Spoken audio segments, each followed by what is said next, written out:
जी, इस वक्त मैं मौजूद हूँ बर्मिंघम के बहुत ही मशहूर रोड अलम रॉक रोड के ऊपर। और यहाँ पर आप मेरे पीछे मेरे अकब में देख सकते हैं कि दो ऐसी गाड़ियाँ मौजूद हैं कि जो आपको पाकिस्तान में तो ज़रूर नज़र आती हैं, लेकिन आप हैरान होंगे कि यहाँ पे न सिर्फ एक बल्कि दो ये टोटा हाईएस्ट गाड़ियाँ यहाँ पे एक पाकिस्तानी ने शौक के तौर पर अपने पास रखी हुई हैं। और इनसे हम बात करते हैं कि ये इन गाड़ियों की क्या हकीकत है, और जिनके ऊपर आप देख सकते हैं कि पाकिस्तानी स्लोगन भी मौजूद है कि एते फिर मुहब्बता नहीं। उसके अलावा आप देखें कि हाईएस्ट गाड़ी भी है और नंबर प्लेट भी वही है। यहाँ पे पाकिस्तान का झंडा भी यहाँ पे आपको नजर आ रहा है। इसके अलावा माशाल्लाह माँ की दुआ और तेरा करम मौला, ये सारी चीजें बरी बादशाह, ये आपको यहाँ पे गाड़ी में ये नजर आ रही हैं। इसके साथ साथ दूसरा अगर आप देखें तो ये गाड़ी भी बिल्कुल उसी तरीके से सजी हुई है। साजिद यूके इन्होंने इसके ऊपर लिखा हुआ है और नीचे उसके ऊपर भी पाकिस्तान का झंडा मौजूद है। इन नौजवानों की पाकिस्तान से मोहब्बत व लहाना है। आइए इनसे बात करते हैं। भाईजान, मैंने सिर्फ ये जो गाड़ियाँ है ना, ये सिर्फ शो के लिए रखी है। कोई कमर्शियल, कोई काम वाम किचका की नहीं, कोई बिजनेस हमारा नहीं है ऐसा इन गाड़ियों के साथ। अच्छा। सिर्फ हमने ये शो के लिए रखी हुई है भाईजान, क्योंकि मेरी जो जंप वाले ना, मैं बोर्न एंड ब्रेड जो है ना यूके का हूँ। तो मुझे ये था कि बचपन से शौक था कि यार किसी ना किसी तरीके से हम अपना जो पाकिस्तानी कल्चर है ना, वो हम इंग्लैंड में भी लाए। हमारे जो पाकिस्तानी जो भाई बहन है उनको हम ऐसे दिखाएं कि हमारा पाकिस्तान का कल्चर कैसा होता है। तो अल्हम्दुलिल्लाह मेरे दिमाग में एक आइडिया आया कि यार क्यों ना हम ट्रांसपोर्ट के जरिए थ्रू ट्रांसपोर्ट के मैं ऐसा करूं कि गाड़ियां इधर बनाऊं, इसकी डेकोरेशन करूं तो लोगों को लोग देख सके कि हमारी ये जो पाकिस्तानी कल्चर प्रमोट हो सके। इंशाल्लाह मेरा प्रोग्राम बहुत जल्द है पाकिस्तान जाने का। तो ये जो गाड़ी है ना, ये इसका इंशाल्लाह तो तकरीबन डन है। अगले साल का इंशाल्लाह पाकिस्तान इसको मैं लेकर जाऊंगा, बाई रोड जाऊंगा। इसके अलावा मुझे इतना कोई शौक नहीं है, सिर्फ मुझे ये था कि यार transport best way of showing people your back is through transport. क्योंकि ये जो गाड़ियां हमारी रोड पर चलती है लोग देखते हैं और खुश होते हैं बहुत। पाकिस्तान के नोट्स हो ना, ये हम लाजमी हम अपने साथ हमेशा रखते हैं माशाल्लाह। क्या बात है। तो ये इन नोटों की क्या कहानी है? यहाँ पे तो ये इस्तेमाल ही नहीं होते, तो इधर इस्तेमाल, ये करेंसी इधर इस्तेमाल नहीं होती, पर फिर भी जब हमारे पास होते हैं ना, प्यार हमारा जो है ना मुल्क के साथ बरकरार रखता है। और जब मैं तो कभी सुबह जब जागो ना, तो ऐसा होता है कि यार मुल्क की बहुत याद आ रही है, और इन नोटों को देख करना तो याद ताज़ा हो जाती है।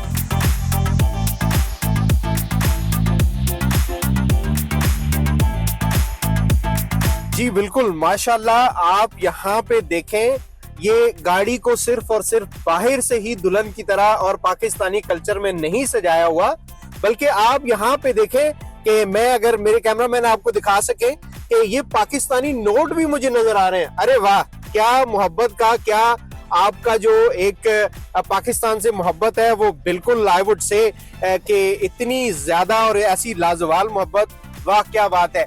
दूसरा कैमरामैन दिखा सकें कि ये जो दरबार की चादरें पाकिस्तान के अंदर जो दरबारों के अंदर लगाई जाती हैं, वो भी इन्होंने गाड़ी में लगाई हुई हैं। और वाह क्या बात है। और ये चूड़ियां देखें, चूड़ियों की छनक देखें, ये भी इन्होंने ये सारी यहाँ पे अपनी गाड़ी को बिल्कुल वाकई दुल्हन की तरह और पाकिस्तानी कल्चर में सजाया हुआ है। तो ये बताएं कि यहाँ पे आप इनका क्या इस्तेमाल करते हैं? अपनी शौक से रखी हुई है सिर्फ, या आप इनको कमर्शियल इस्तेमाल में भी रखते हैं इनको? भाईजान कोई इनका इस्तेमाल नहीं है। मैं इनकी बकाता माशाल्लाह इनकी मैं जो है रोड टैक्स देता हूँ, MOT कराता हूँ, सर्विस गाड़ी की मोबाइल शोबला सब कुछ मैं चेंज कराता हूँ। आप मोहब्बत की बात करते हो ना पाकिस्तान से, देखो अभी ये मैं आपको पाकिस्तान की करेंसी दिखाता हूँ। ये पाकिस्तान की करेंसी इधर किसी काम की नहीं है ये। अच्छा, फिर भी मैं अपने साथ हमेशा पाकिस्तान की मोहब्बत में पाकिस्तानी रुपए भी अपने जो जेब में डाले हुए हैं। कभी पाकिस्तान की जब याद आती है ना, तो इनको निकाल करना तो सूंघ लेता हूं तो याद ताज़ी हो जाती है, बहुत मजा आता है कसम। क्या शायराना बात की आपने। तो बहुत जल्द मेरा इरादा है कि ये जो गाड़ी है ना, ये मलंगनी, इसका नाम है मलंगनी। हाँ। कि इसको इंशाल्लाह मेरा पूरा प्रोग्राम में मैं लेकर जाऊंगा पाकिस्तान एक दिन, सून, वेरी सून। जी नाज़रीन, आपने देखा यहाँ पे एक ऐसे बरतानवी पाकिस्तानी नयाद नौजवान की पाकिस्तान से मोहब्बत की एक जो दास्तान है, एक जो मोहब्बत से वालहाना इजहार है, उन्होंने अपने अल्फाज में भी किया। और उनकी गाड़ियों को देख के भी आपको अंदाजा होता है कि ये पाकिस्तान से कितनी मोहब्बत करते हैं और उनका मैसेज भी खास तौर पे ओवरसीज रहने वाले उन तमाम नौजवानों के लिए है कि पाकिस्तान हमारा मुल्क है, पाकिस्तान हम सब का मुल्क है, उससे प्यार करना, उसके कल्चर को प्रमोट करना, ये हमारी रगों में रस बच जाना चाहिए।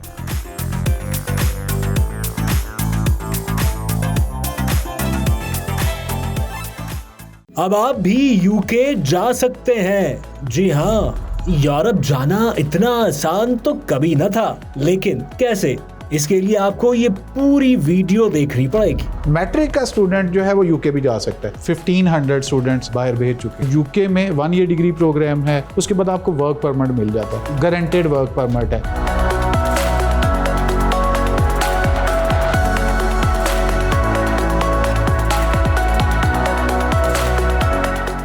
तो जनाब, इस वक्त हमें ज्वाइन किया है अतीक रंधावा साहब ने, जो कि इमिग्रेशन एक्सपर्ट हैं, एजुकेशनिस्ट हैं और पिछले कई अरसे से इस फील्ड में काम कर रहे हैं, बल्कि यूँ कहूँ कि लोगों को बाहर भेज रहे हैं पाकिस्तान से। बहुत शुक्रिया आपके वक्त का।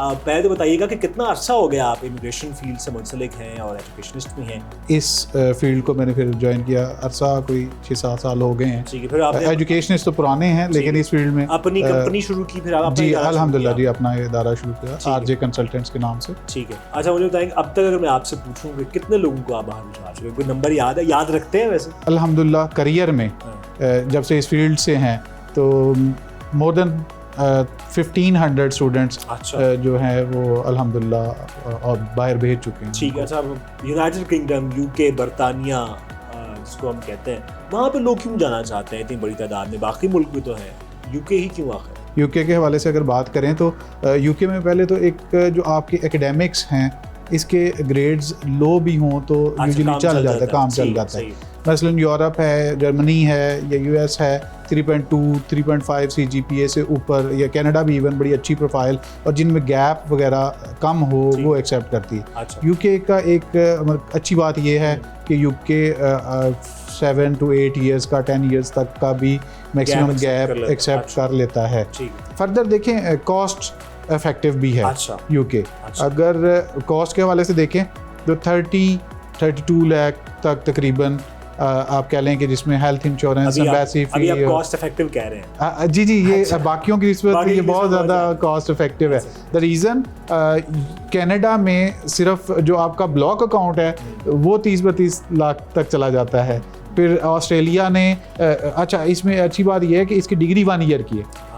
बाकी तमाम कंट्रीज़ में, इवन पाकिस्तान में भी 2 इयर्स डिग्री प्रोग्राम्स हैं। तो यूके में 1 ईयर डिग्री प्रोग्राम है और जो कि कॉस्ट इफेक्टिव और टाइम सेविंग है। आप जल्द अपने करियर में वापस आ सकते हैं। फिर फर्दर ये है कि कोई आपको 1 ईयर डिग्री प्रोग्राम जब आप करते हैं उसके बाद आपको वर्क परमिट मिल जाता है और गारंटेड वर्क परमिट है। अब मुझे बताएं कि मैं स्टूडेंट हूँ, मैं जाना चाहता हूँ यूके, पहला स्टेप क्या करना है मुझे, क्या लेना है? पहले तो सबसे पहले आपके डॉक्यूमेंट्स कंप्लीट होने चाहिए। ठीक है, डॉक्यूमेंट्स क्या आएगा?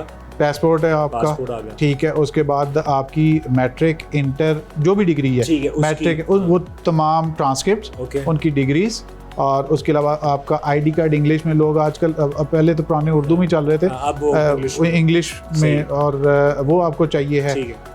कुछ लोगों ने पासपोर्ट पहले का बनाया होता है, तो 6 मंथ एटलीस्ट को स्टार्ट डेट तक वैलिड हो, तो आफ्टर 6 मंथ वैलिड होना चाहिए पासपोर्ट। उसके बाद आप एडमिशन अप्लाई करेंगे डिफरेंट मोर देन 2-3 यूनिवर्सिटीज़ के अंदर आप। अच्छा, और ये यूनिवर्सिटी है कि अपने तौर पे करें या किसी एक्सपर्ट के पास है? एक्सपर्ट है। अब स्टूडेंट ने सिर्फ एक वीज़ा अप्लाई करना है ना जी। अब हम लोग डेली बेसिस पे सैकड़ों के हिसाब से स्टूडेंट्स को डील कर रहे होते हैं और चलें थाउजेंड्स के हिसाब से साल में हम भेज रहे होते हैं स्टूडेंट्स को। तो ऑब्वियसली यूनिवर्सिटीज़, उनकी रिक्वायरमेंट्स, उनके एक्सपीरियंसेस, एम्बेसी इंटरव्यू बड़ा एक इंपॉर्टेंट चीज़ है। तो एम्बेसी आपसे क्या पूछ रही है, आपने क्या बताना है और क्या रिक्वायरमेंट्स हैं, बेसिकली वो क्या सुनना चाह रहे हैं। तो जेनेरिक आंसर देते हैं, स्पेसिफिक नहीं होते हैं। बहुत सारी चीज़ें इसमें मैटर करती हैं जो कि एक एक्सपर्ट जो है वो गाइड कर सकता है बेहतर तरीके से। अच्छा, मुझे बताइए कि कितने पैसे आपके पास हो तो आप यूके जा सकते हैं? सिंपल सादा सवाल है। देखें जी, 30 to 35 लाख हो तो एक एवरेज। अच्छा, इसमें भी मैं दोबारा से रिपीट कर देता हूँ, 30 से 35 लाख। 30 से 35 लाख। और उसमें कम फ़ी वाली यूनिवर्सिटीज़ भी हैं जिसमें इनिशियल डिपॉजिट 2000 है, 1000 वाली यूनिवर्सिटी भी है। अच्छा, जस्ट 1000 आप इनिशियल डिपॉजिट कराएं, ठीक। बाकी आपने वहाँ जाके ऑब्वियसली पे करने होते हैं। सही। तो हमारे पास 2000, 1000, 3000 पाउंड्स वाली यूनिवर्सिटी है, उनका तो बजट आपका 20 से 25 लाख का है, 18 लाख का, 20 लाख का, 25 लाख। ठीक है। और फिर जाहिर है उसने कोई वहाँ पे अकोमोडेशन, लिविंग, कुछ ट्रैवलिंग, करना उसने है। वो सारा कुछ करना।